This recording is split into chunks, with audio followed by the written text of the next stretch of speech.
Hi everyone, how you guys are doing? In today's video, I'm going to walk us through the ePortfolio assignment and how to create a web that reflects your work in here. So let's go ahead and get started.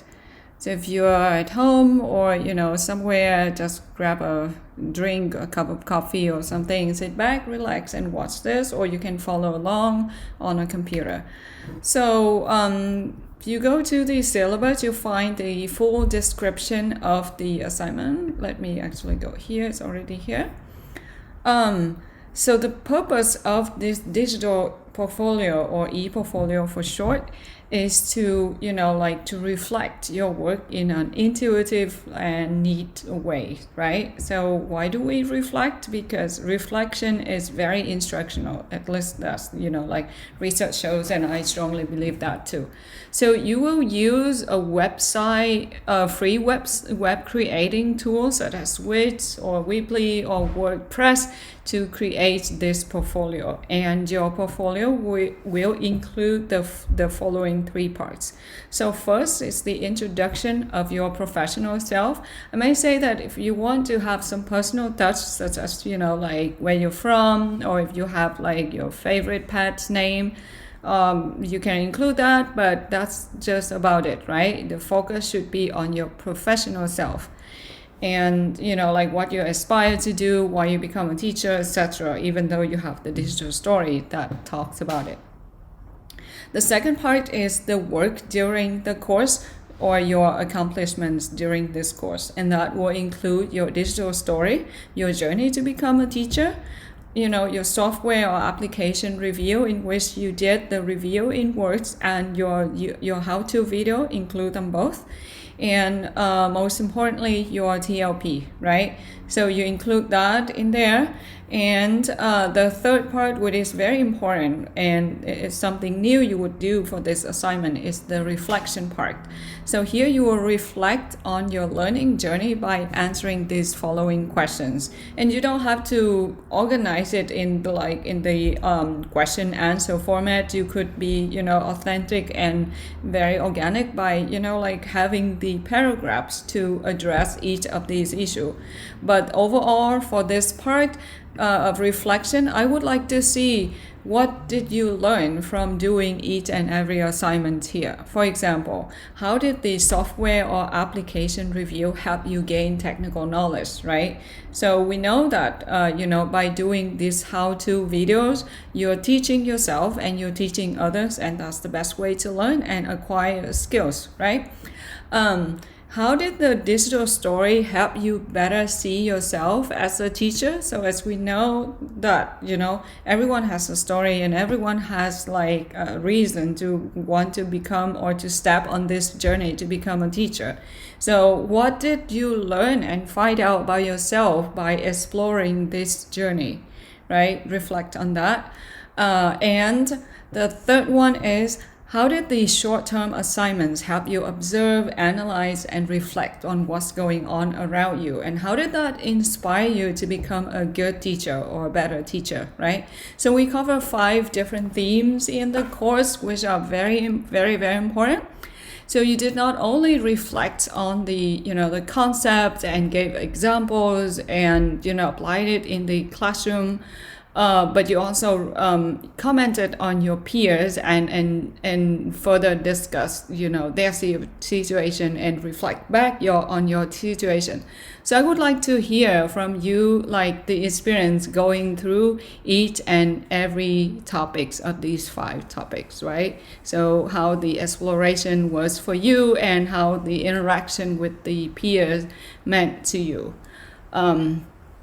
The next one is, how did the TLP help you put things into perspective and apply what you learned to design a solution? So as we know by now, the TLP is probably the first is a milestone project in this course, and second is probably the most practical assignment for this class, because it really requires you to get whatever pieces of knowledge in this class to learn and cumulatively and to help solve this problem. So how did that shape your perspective? How did this coming from identifying a solution all the way to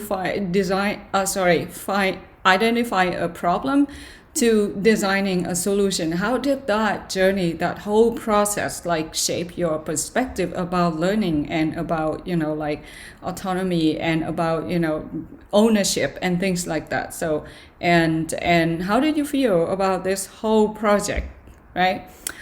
The next one is a little bit more general, and this could apply to, all the assignments, or if you have a particular assignment in mind, that's fine too, which is what's your most rewarding learning experience. So for some of you could be the TLP, for others it could be the digital story, or for others it could be the software review assignment, right? And what was the most challenging one if you had any? And the last one, very important too, I want to see how do you plan to use technology in your future classroom. So not all of us will become the teacher like after May, right? We may stay in the program for another semester or two. So, whatever we learn in this class is not necessarily, it's not like you turn around and apply it tomorrow. So I want to see if you will have any plan, and what is that? What's your plan if you have to use it a year from now? What you learn from this class that you think that you will use in a year from now or a semester from now? Okay, so I included a grading rubric on Canvas, and it's under here. It's under the first module, under assignment, instructional videos, materials, and examples, under ePortfolio. So check it out for yourself. The last thing I want to share is this. So the technical tools for creating the website. So we have, I included here the 3 tools, how-to videos, but of course, if you like another tool out of this list, that's totally fine. So Weebly is very intuitive and pretty easy to use. It's really self-explanatory by nature. Same with Wix and with WordPress as well. WordPress, I would say you will have to kind of pay a little bit for the fees for the hosting side, but you will have the free domain name as the other two. And the fees is just $1 a month, only if you want to use it. Otherwise, you're welcome to use Weebly or Wix totally for free. Okay, and I'm including here the 2 websites. Mine is a paid one, so I pay $96 per year, and I've been using Weebly professionally for 6 or 7 years now. I kind of love it and get used to it.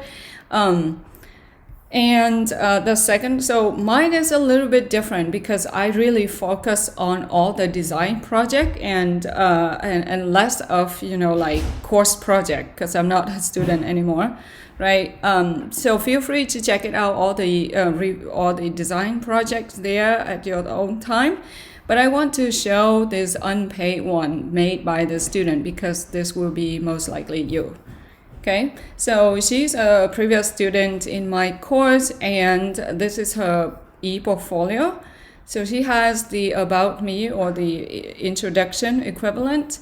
She also have her TLP, in which it was broken down into 3 phases, but don't worry about it, because your TLP is a little bit more simplified this time. So if you don't have the 3 phases, don't freak out, you don't worry. You put the submission template in here, and that would be your TLP. You also have the digital storytelling like her, and I would suggest embedding the video like this format, okay? Don't throw a link at there. Just put it's much nicer to have the video embedded like this. And then all this user experience, don't worry about it, or the blogs or extra credit. However, you have an extra part, which is the reflection, in which you answer these questions we talk about. So put those in there in your front page of the website as well. So that's it for the ePortfolio. If you have questions, let me know. Or just simply hop on to the office hour on Tuesday and Thursday from 10 to 11, or email me if none of these time works, and we can schedule an appointment. All right. Have a great week, and I'll see you online or by email. Thank you.